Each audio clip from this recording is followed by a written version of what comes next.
Hello and welcome to our fourth and final episode on wills and estates. My name is Mbonisi, and today on this episode we'll be discussing the frequently asked questions on wills and estates.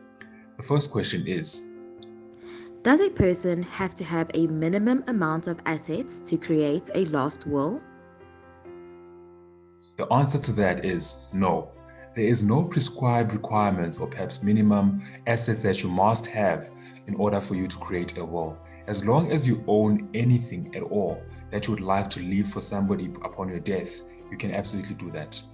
The second question is, Can you make provision for children who are not yet born without having to update your will? yes, there is no need to actually name your beneficiaries in your will. What you can do is you can actually nominate a class of people that you'd like to leave. For instance, I leave my assets to all my children in equal shares.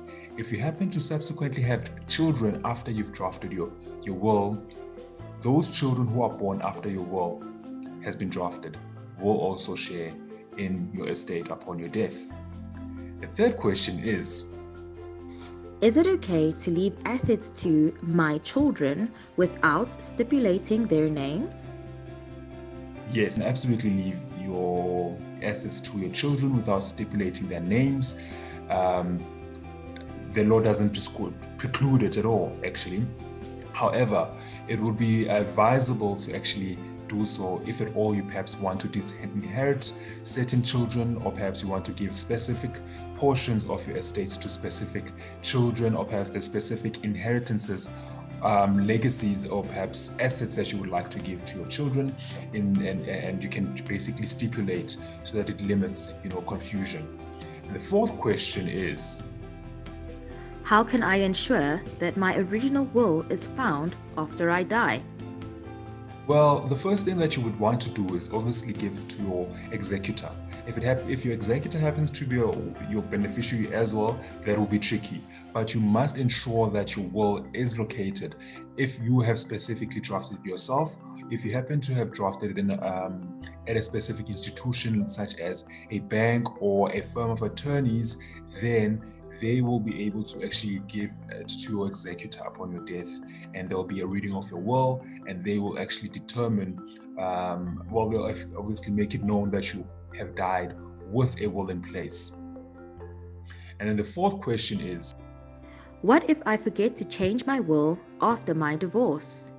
so essentially what happens is if you die within 3 months of your divorce, the law deems this as though your benefit has been cancelled. However, if you die after 3 months of your will being drafted, then the law deems as though you wanted your wife to actually inherit from your estate.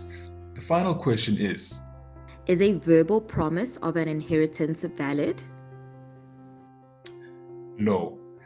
An inheritance has to be in a written document. So if you happen to say, look, if you tell your children to say, look, you will inherit this entire house as well as all these other farms, etc., etc., that is of no use if you've got many children, etc., etc., and you've got multiple beneficiaries. You have to stipulate it in a will in order for that to actually be given effect upon your death.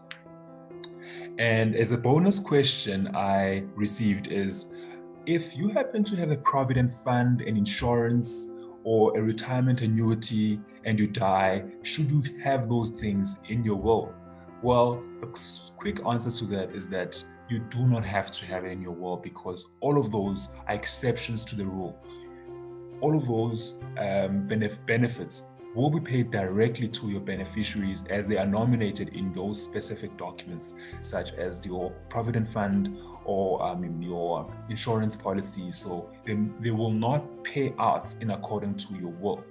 They will pay out in accordance to that specific document, that is your insurance, your retirement annuity policy, etc., etc.